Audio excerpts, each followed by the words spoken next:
Thank you again for coming to another of this in a series of introductions to the all-natural meanings discussed in Meaning in the Multiverse, a skeptic's guide to a loving cosmos. My name is Justin Harnish, and I'm the author of Meaning in the Multiverse, and I'm so happy that you're here so we can go through this, the seventh of 8 meanings that I uncovered, created in Meaning in the Multiverse. This is what amounts to my interpretation of consciousness in a parallel process ontology metaphysic, which is the many minds interpretation of consciousness meaning, which we'll get into. As by way of all of these meanings being explained, these are all metaphysical speculations. And what I mean by metaphysics is that I consider metaphysics to be beyond where the science is now. So these are speculations about where the science might be 2, 3, 4, 500 years from now. So these are not short-term speculations about where science is going to be, but they do require a different framing from metaphysics to explain where that science might be. And again, the science is already starting to look at these interesting perspectives, but what we need to realize is we have not been doing science with computation for very many years. We've only been doing it for, say 150 years at the largest amount of time. If we're to double that time, or even to take 50% more of that time, what is that going to do, and where will the physics be, and what should we be looking forward to as to some of those discoveries that we might find? As all of these meanings are from a perspective of looking at where the science is and where it could be, looking at metaphysics as a philosophy and not as a sort of new age, a more new age conception, we are going to be talking only about all natural meanings. We will not be talking about personal meaning. We will not be talking about supernatural meanings, but we will be talking about just those meanings that come from, admittedly, a very awe-inspiring multiverse that has many of the features of old deities, but that is not at all supernatural in its basis. It's all natural. We will also be talking about meanings that have both universal conceptions, where the fundamental nature of reality gives us a meaning that is greater than that, which it just comes to any individual mind that might be gaining that meaning. And then we have those that are prevalent personal meanings that approach the limit of a universal meaning, but require some sort of attentive, conscious, or what have you mind to be able to understand that meaning and to be able to realize that meaning. And so those might be personal meanings, but they're prevalent across many, many minds, so many minds inside of that universe or parallel universe, that they take on the aspect of being universal meanings. And we'll make that subtle distinction in this case as we talk about the many minds conception of consciousness. There are also meanings in here that are works meanings or that are grace meanings. That is, that they're either for the multiverse, it is putting us in charge of something that it can't do physically for itself, such as consciousness and experiencing the profundity of existence, or in a deep learning works project that it has us doing because, again, it can only manipulate the physical. It can't manipulate things and bring more complexity into the universe without the knowledge that we and other cognitive entities might well have and might be utilized by the universe to solve a deep learning problem, something that it is concerned with far, far, far in the future. The many minds interpretation of consciousness comes from a metaphysic, an ontology, where reality is fundamentally parallel processes. Now, this has great scientific backing, both in Hugh Everett's many worlds theory of quantum mechanics, also known as the multiverse, as well as in the quantum computation and constructor theory of David Deutsch, and brilliant Oxford physicist David Deutsch, who's the father of quantum computation. And these scientific backings lead the way for us to talk about a metaphysic of parallel process ontology, where fundamental to the universe, to the multiverse, is the parallel process. So again, we are not talking about a universe that is fundamentally made of stuff or matter. We're not talking about a quantum universe that is fundamentally bits or information. We're talking about quantum computation as the fundamental nature of the universe. This slide represents the idea that the multiverse is responsible for our conscious existence. So the hard problem of consciousness essentially states that there is little understanding of a process that could possibly allow for unconscious matter to resolve conscious states of being, to inject this special likeness of being into unconscious matter, neurons and cells and atoms. And so what the multiversal conception, what ParallelPsychism does for consciousness, is it basically says that much like the single particle dual slit experiment of quantum mechanical fame that shows that interference is happening from somewhere. A single particle is not interfering with itself, but it's interfering with particles in near parallel universes. What the multiversal conception, what the many worlds conception of consciousness states, is that the solution to the hard problem of consciousness is the same sort of interference patterns from many minds across near parallel universes in the multiverse. And so that's what this slide shows, is that at A, you have many near parallel universes in the multiverse. You have conscious entities in those near parallel universes that represent some lesser and some greater amounts of consciousness. And so you can see sort of a distribution of consciousness across near parallel universes, from unconscious states on the far left, where we have the most likely solution to the hard problem of consciousness represented, where there is no consciousness on these clones that exist in near parallel universes but do not have consciousness. So they are, again, those unconscious piles of meat that are zombies in essence, or that might be us when we are under anesthetic, but living out an unconscious existence.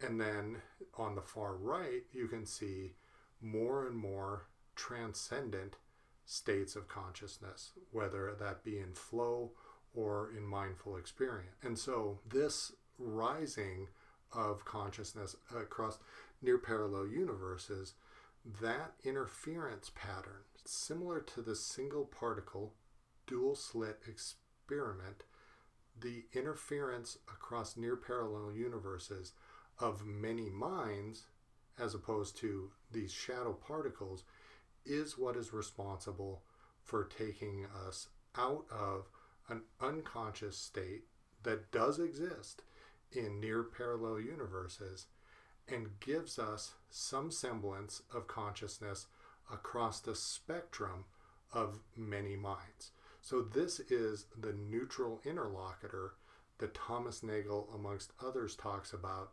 that seems to be required to move from matter and the complexity of the brain to this state of consciousness that seems to be driven as much from without, from the fabric of reality, as it is from within, as a sense of self and a brain and the physicalness of the brain itself. And so from the text, the definition of the many minds interpretation of consciousness is a prevalent personal meaning that interprets all states from unconscious zombification to transcendence as a continuum across near parallel universes.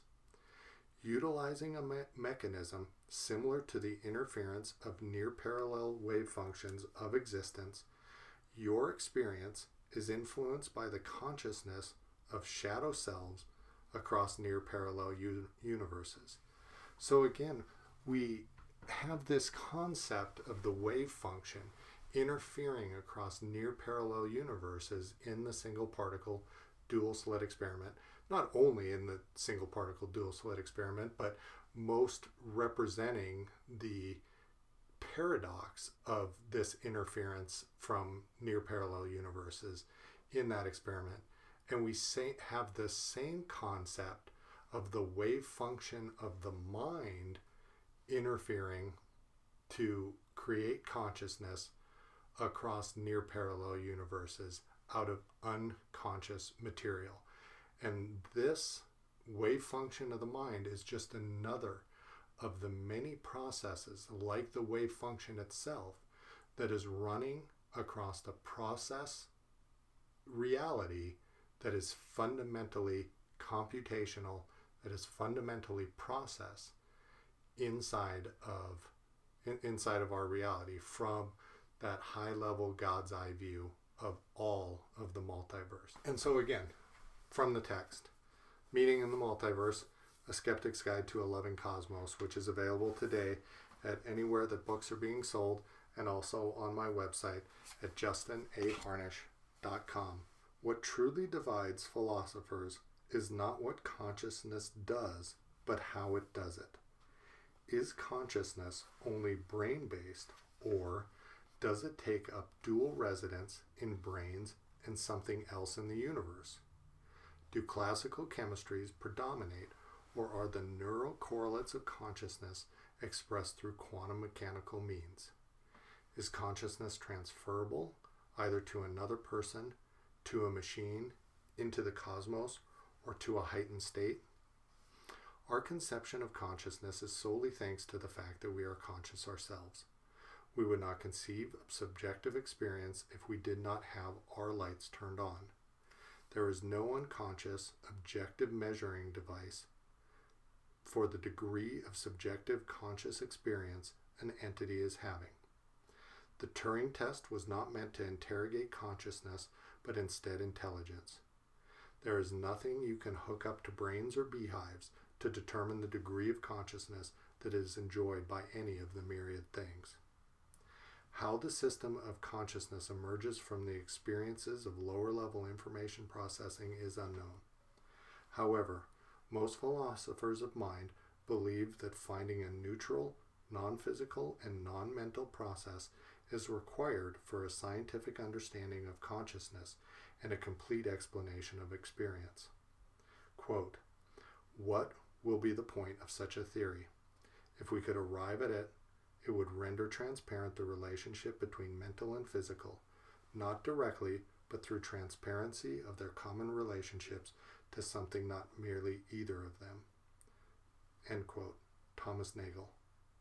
The mechanism I propose for resolving information processing, at least at the level of human cognition, into conscious states, the neutral interlocutor, is experience interfering with other parallel copies of itself in the multiverse.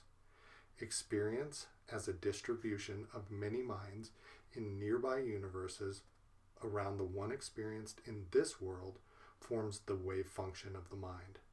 The interference of the shadow experiences of a distribution of yous from unconscious to peak states resolves to the novel subjective experience you are having. The solution to the hard problem of consciousness, that it is like something to be a collection of atoms, is the same as the solution to the dual slit experiment, that is, interference from near parallel universes. Experience is dictated by a, yet unknown, parallel process, the wave function of the mind.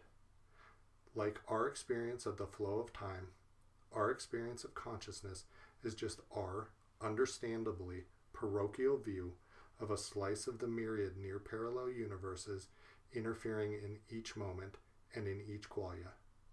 Here we've reached a merger of conscious experience with the existence of the multiverse. Much like a distribution of outcomes occur in near parallel universes on the screen of our dual slit experiment, a distribution of consciousness arises in us and our clones in near parallel universes. At one end of the spectrum, on the vast tails of the subjective experience distribution, are unconscious zombies in far parallel universes.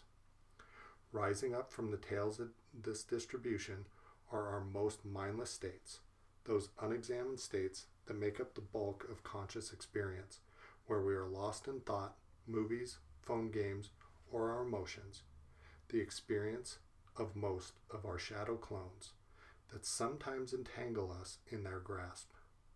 The crest of pure consciousness is contrasted against the experience of a clone dampened in their universe by your interfering mindfulness and the hapless zombie you, unable to escape through a slit and errantly slamming into a wall. Consciousness, in this sense, arises from the long tail of mindlessness and unconsciousness, crawling thirstily to the oasis of prevalent parallel personal meaning. This distributed multiversal nature of consciousness explains why sometimes you are the peak and sometimes you are the trough. It also satisfies Nagel's quandary for a neutral mechanism, an experiential wave function whose interference could be responsible for the apparent brain-mind dualism, just like the well-known quantum mechanical wave function is responsible for the apparent superposition of quantum states and the wave-particle duality.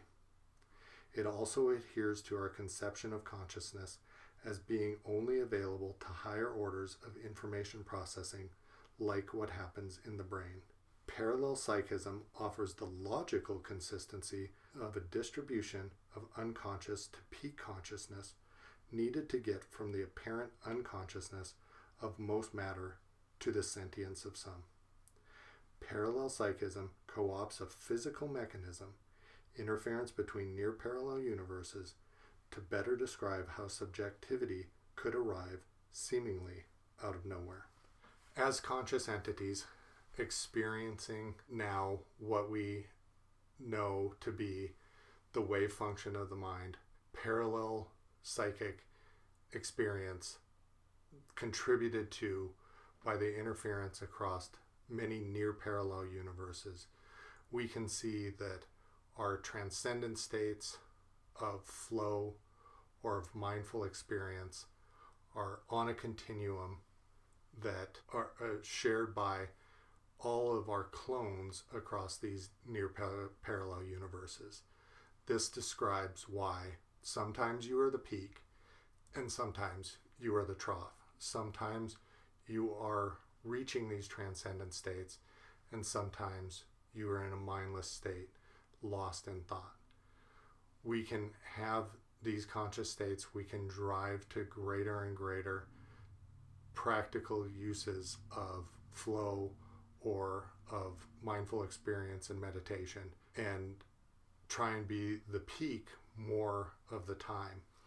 But we will always suffer from some level of imperfection in our pursuits.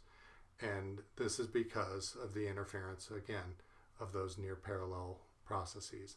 We can try and be the peak more, but we are going to struggle and we are going to be in a prevalent personal meaning with all of these entities experiencing and interfering in the wave function of the mind with us. This and other meanings are available in Meaning in the Multiverse, A Skeptic's Guide to a Loving Cosmos, which is available now on justinaharnish.com and in all of the places that you shop and look for books. And I hope that this idea of the wave function of the mind and of a parallel psychic, many minds interpretation of consciousness strikes a chord with you as to how we can describe the ghost in the machine, how we can describe the hard problem of consciousness as being something that is